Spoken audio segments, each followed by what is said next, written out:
A little bit about property taxes, and I know people are very interested to hear your thoughts on how to try to get the costs of school spending under control. Let's start with you, Phil. What are you going to do?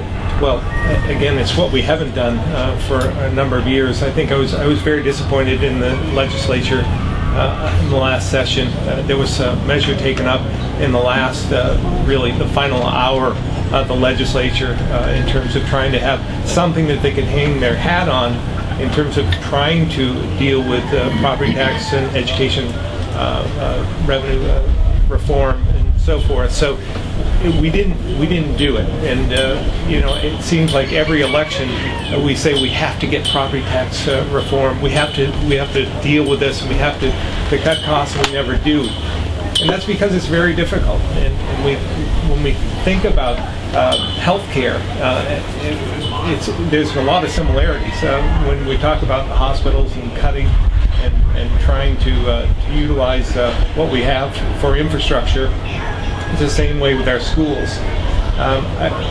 We're going to, in business, when you have high costs and you have decreasing revenues, you have to cut your overhead.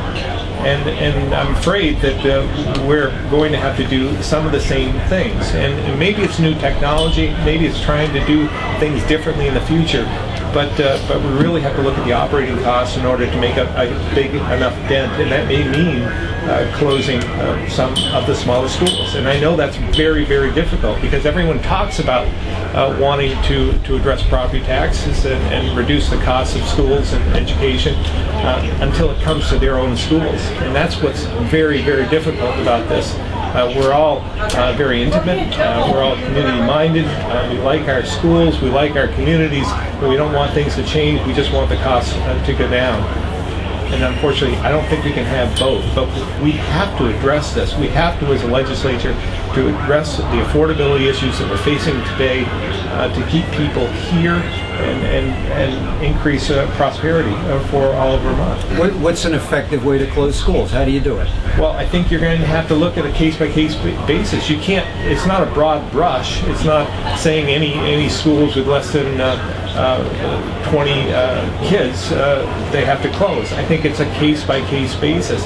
You know, you look back about, I grew up, of course, in Barrie, but I spent an awful lot of time in Lake Elmore. Growing up, they have a one-room school there.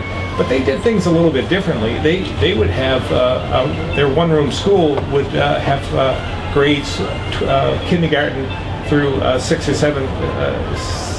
7, depending on how many kids there are. So their class class sizes might reduce. They also might have kids going to Morrisville from 3rd grade on, depending on how many students. So their overall student population didn't increase or decrease. It's just the grades did. And so there may be some looking backwards again about how we did things in the past might be beneficial.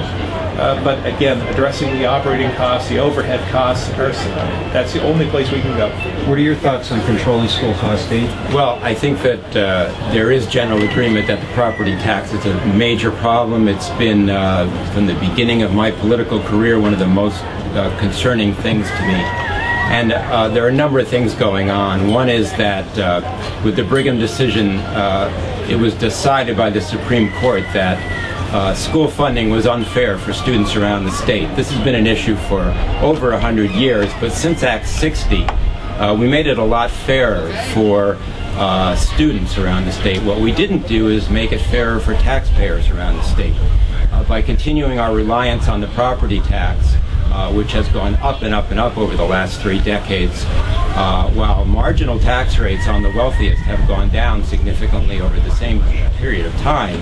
What's happened is that the middle class has become entirely squeezed, and that's why so many people feel like they are really burdened by the property tax, because they are. We added income sensitivity also to help the poorest people in the state of Vermont, and even some that are not quite so poor. But the fact of the matter is that all that leaves is for the middle class to be squeezed.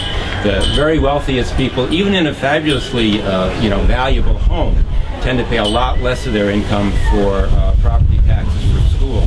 Now, one of the reasons that school costs are going up so much is healthcare. It's one of the few uncontrolled costs that schools have. Other than that, virtually every school board I know talks most of the time they're together. They're talking about where they're going to cut, and that's what's going on. So I don't think that the proposal to force consolidation around the state is a good idea. For one thing, it has not been shown that it would actually control any costs. For another thing, you have most legislators constantly talking about local control, but then when push comes to shove, local control tends to disappear. But some of us really believe in local control, and in those cases where there is a perceived benefit on the local level of consolidation, and the state can provide some technical assistance, some financial assistance to help localities who want to do that, that's great. But a forced program, I think, is contrary to what we want to do and hasn't been shown to be effective. I heard you say that you don't think wealthier people are paying as fair a share as other people. How would you get at that? I think the simplest way, given the structures that we have now, has been a proposal that has been floated around towards the end of the last biennium, which is simply to increase the level of income sensitivity, that program, to basically cover everyone. Because all that structure is already there. The property tax is very complex. It's very inefficient to administer. It costs the state a lot to administer it. It costs towns a lot to administer it. But we do have the income sensitivity portion, and one of the proposals I think you'll see in the next biennium is to simply expand that, and that'll make it more fair for all taxpayers. If you're just tuning in, we're broadcasting live this morning from the Tunbridge World's Fair. We have the candidates for Lieutenant Governor. Phil Scott is the incumbent Republican. Dean Corren is running as a progressive and Democrat. I want to turn our discussion here to a couple of environmental issues. I know you two disagree on the issue of wind power. Dean, let me start with you. In fact, I don't think I've heard anybody talk about the beauty of windmills quite as extensively as I've heard you talk about it. Right. Talk about wind power for us. Right. It's funny because I think I might have mentioned to you that when I was at NYU doing research, we did some testing on the ugliest wind turbine in the world, and that was installed on top of a building in a historic district in New York, and it's a really unusual circumstance. But when it came time to take that hideous wind turbine away, everybody in the neighborhood said, "Where are you taking our wind turbine?" The fact of the matter is, studies show that people who live closer to them like them better than people who don't. The imagined horrors of living near wind turbines is great, but the reality is very different. The problem that we have in Vermont now, I believe, is because the past two administrations prior to the current one, which has set some very good renewable energy standards in conjunction with the legislature, not just the administration, but the prior two administrations were both very anti-wind, and that not only prevented wind turbines from being built in Vermont, it prevented us from having a good dialogue around the state as to where we would build wind turbines and where we would not allow them to be built. And so when you talk about turbines going up on ridge lines, one imagines that they'll go up on every ridge line. And of course we have ridge lines in Vermont, many, that need to be protected in perpetuity from any development whatsoever. And what we should have done 20 years ago is come up with a map of the wind resource and all the other resources we have, natural and social and cultural, and created a map of where wind development could take place and where it could never take place. And we failed to do that, which really set us back in terms of the discussion. So instead what you have, of course, is ad hoc proposals, proposal here from a developer, a proposal there, which need to be dealt with by the Public Service Board, and then everybody is always back on their heels addressing proposals, whereas planning, something that our society is not that great at, but we really need to try harder on, planning is something that we should have done. So I think there is a mix of where we can and where we cannot do wind turbines. And in terms of the aesthetics, I have been out kayaking with my wife on Arrowhead Mountain Lake, and the view of the reeds rising from the water and then in the distance the wind turbines on Georgia Mountain is a very beautiful sight. Phil? First of all, I'm a big proponent of renewable energy. I think that the more we can take care of ourselves, the more we can become independent, self-reliant, is very important to us as a society, not just here in Vermont, but all across the nation. So I've always been a big supporter. In fact, when I was at UVM, I built some wind turbine blades for a wind turbine that was flown over UVM for a number of years. In fact, David Blittersdorf was the one that did the motor power, and we built the blades for it. So for myself, after again yesterday, I was at the ribbon cutting for a solar panel in the town of Craftsbury, and I'm not sure if they were all as enthusiastic about wind power as some in Vermont. Because they've had to see some of it from their backyards, but the solar panels, I'm increasingly optimistic about the changes that we've made in technology in terms of solar in particular, because they are producing more and more with a smaller amount of footprint. They're going to be able to use in Craftsbury one-third with this one solar tracker. One-third of their power is going to be utilized by this device for their town garage and as well as their town offices. So that's a great step in the right direction. But back on the wind, didn't you were in favor of the moratorium for 2 years? Absolutely. When I was in favor of the first phase of wind, I thought that again that we owed it to ourselves to move forward on that. But then again, after seeing what I saw, I was biking up in the Northeast Kingdom when they were first erected, and I was taken aback a bit by the size and the magnitude of these wind turbines. And after talking with many people in the Northeast Kingdom that are counting on tourism and so forth, I thought, we should step back here. We've done this first phase. We should step back a bit and make sure this makes sense from a number of different standpoints. Does it make sense financially? Are we getting back what we put into it? Do they make sense in our future? And again, from an infrastructure standpoint, we have to distribute the power as well. So it's not just about putting the turbines on top of our ridge lines. It's about how do we get the power distributed from there to the rest of Vermont or wherever it's going. So there are a number of details that we need to at least consider, and I thought, what an opportunity to at least take a step back, think about this, get the data, and make sure that this is right for Vermont. This is FM 96.1 WDEV Warren, broadcasting from the top of Sugarbush, and AM 550 WDEV Waterbury Montpelier, and WLVB Morrisville. Vermont Gas is looking to extend a pipeline down the western part of the state, in fact going even underneath Lake Champlain.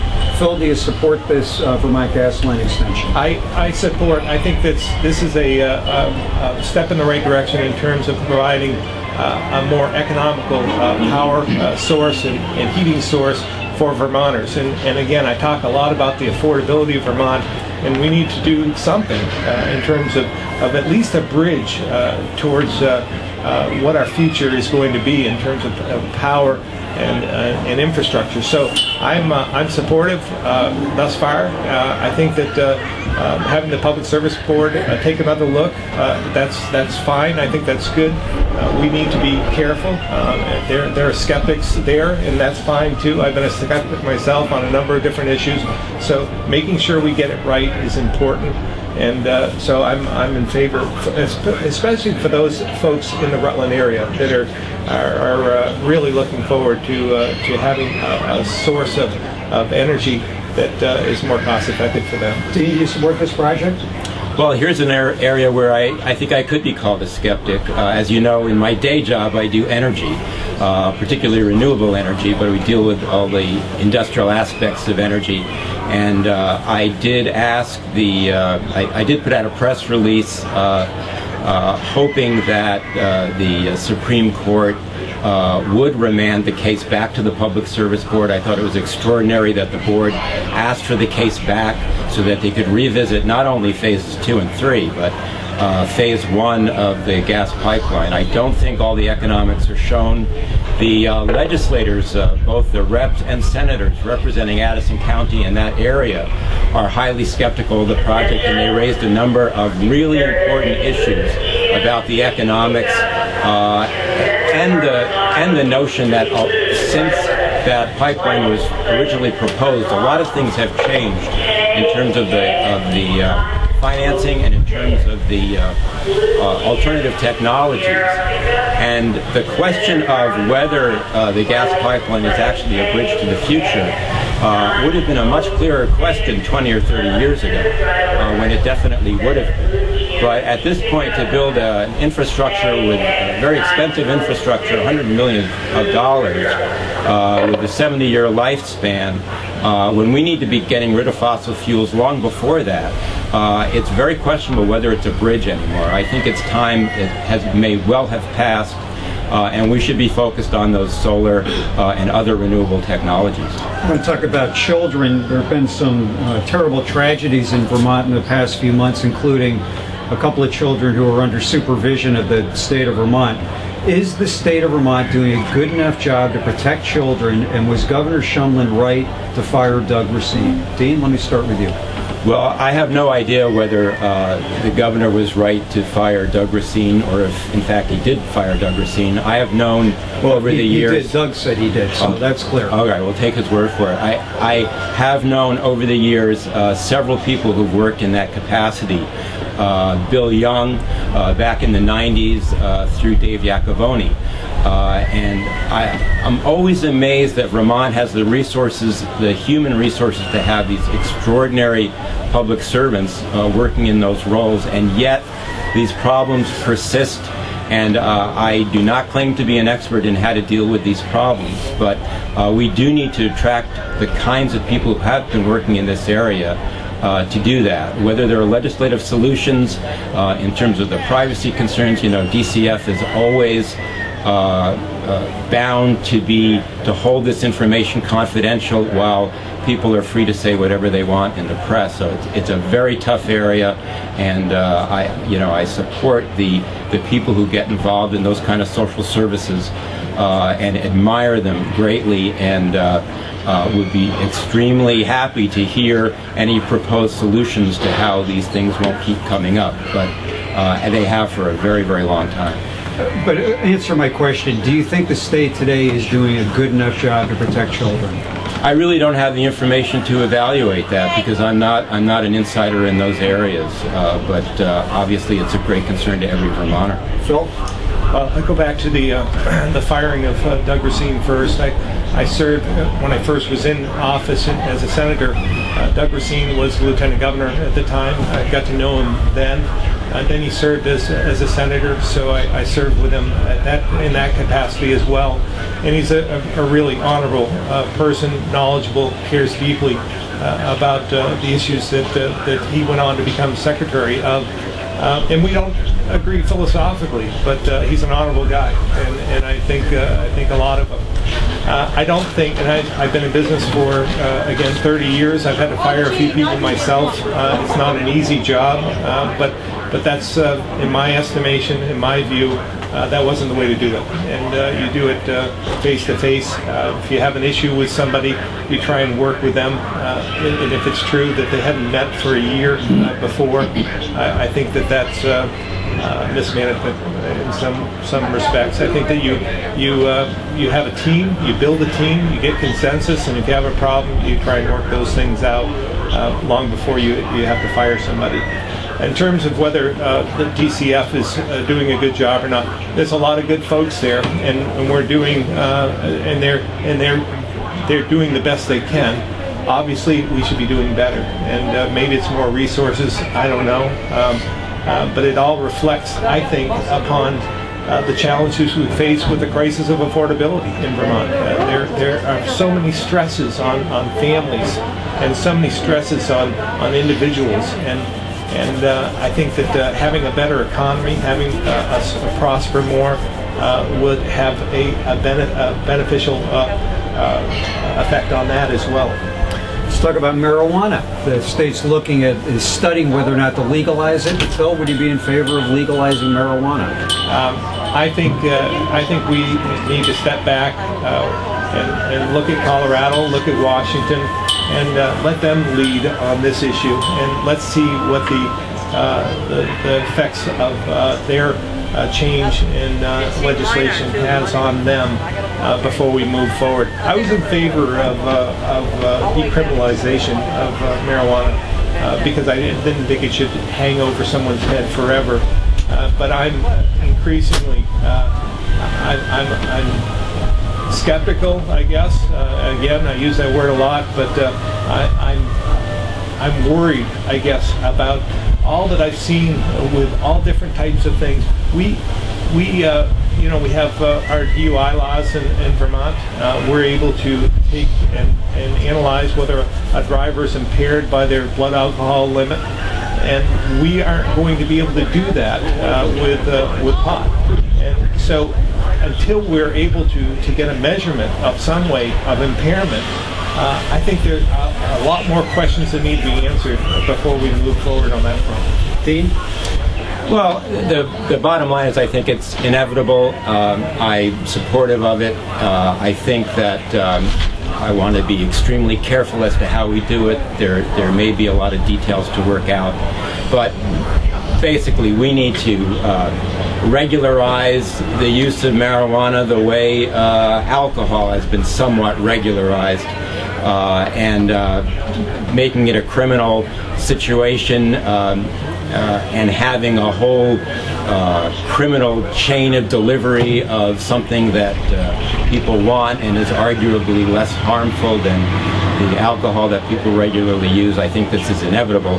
As I say, I do want us to be very careful. We already do have the examples of Colorado and Washington to look at, and we will be looking at them as we move forward on this. Another environmental question. We continue to have significant algae blooms in Lake Champlain. There's been well over $100 million spent. Seems as though, I hate to use the term, but kind of treading water in terms of fighting this. Dean, what would you do about it? Well, I think it's something that we do have to deal with. There's just no question about it. Even the feds are getting on our case for having had such poor performance in terms of cleaning up the lake, and it's actually getting worse. Of course, that's combined with global warming and the fact that the phosphorus combined with the warmer temperatures makes the algal blooms even worse than they have been. I don't know why it has taken us so long to do this. We have invested money. We do need to support our agricultural community and help them get this problem done.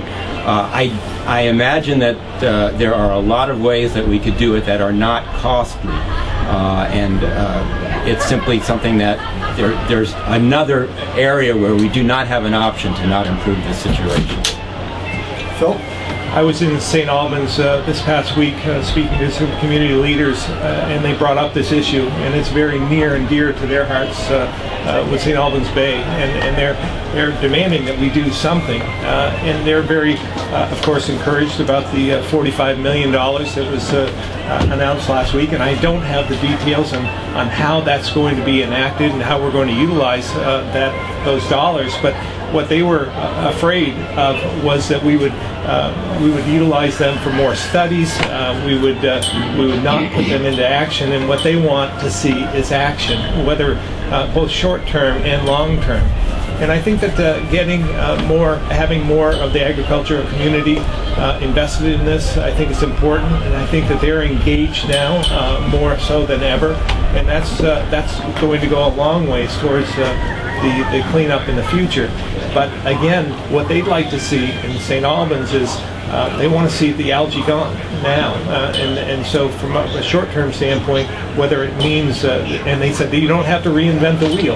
There are other areas across the nation that have these issues, and they've been able to solve them. They've been able to clean up the algae, and so I think it's a two-tier effect.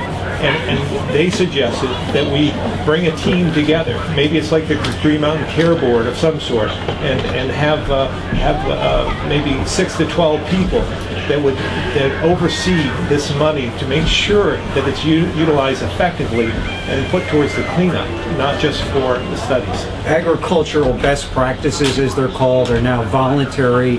Dave Mears, the head of the Department of Environmental Conservation, seems to be at odds with the Agriculture Secretary. Mr. Mears would like those to become mandatory. Would you support them being mandatory, Phil? Well, again, I think that you by forcing a heavy hand doesn't always get you the results you need either. There is a balancing act here. Agriculture is very important to the state. It's something that is part of our heritage. It's the backbone of the state, and so we need to protect that. At the same time, I think there are ways to bring change and bring new practices together. I was encouraged. I met with some folks from New York that have a new it's more of a silt fence that they were trying to encourage the state to use that was more effective. But it also, as I was reading the material and talking with them, it's a real step forward in trying to reduce the amount of phosphorus that could get through this type of silt barrier. And very cost effective, and it's something that I'm going to have them come back and meet with the Secretary of Agriculture as well as Commissioner Mears to see if this is an approach that may be very, very low cost in terms of the overall picture and may be beneficial for our future. Dean, best practices, should they be mandatory or continue to be voluntary? I think there could be a level of mandatory requirement, whereas that it's based on the level of effort that's been put in. You know, for those that are trying, that it's just a very challenging thing and are moving forward, that's one thing. And for those who are not moving forward, that would be something else where you may need to step in. But I can guarantee you that if the people of Vermont are willing to support me in my candidacy for Lieutenant Governor, when I am Lieutenant Governor, you will see on my website a focus on this issue and working on it with Deb Markowitz and others to get this environmental job done and work with the agricultural community in a really constructive way and a collaborative way to make sure that we're not worse off 2 years from now than we have been, because it's really an unacceptable situation. We're almost out of time here. I want to take our last couple of minutes here and give you each an opportunity to complete the following sentence for us. In the next 2 years, if you're elected Lieutenant Governor, you're going to pledge to these fine folks watching here and listening on the radio that you're going to do what? Dean Corren, start us off. Well, as I have said from the beginning, I'm going to work very, very hard on the details of health care and make sure that we have a reasonably sustainable plan for carrying forward our single-payer system so that everybody in Vermont is covered for health care and doesn't have that to worry about when they're trying to worry about all the other aspects of life, including affordability of everything that they pay for. That's something that you're going to see done. I'm also going to be working on making sure that we really do address job development and economic development in the era of climate change in a way that not only gets our renewable energy sources expanded greatly, but also creates a business center in Vermont for providing those kinds of services and technologies throughout the world. I think it's a great growth potential for us, and in addition to playing to our other strengths, value-added agriculture and so many other areas, and some of the high-tech areas that we're growing, whether it's the gaming industry or others, we'll focus on those and have bottom-up Vermont-grown businesses that are going to stay here as they grow and create the number of jobs we need. Well, I think the Vermonters will see the same thing that they've seen in the past with my leadership over the last 14 years.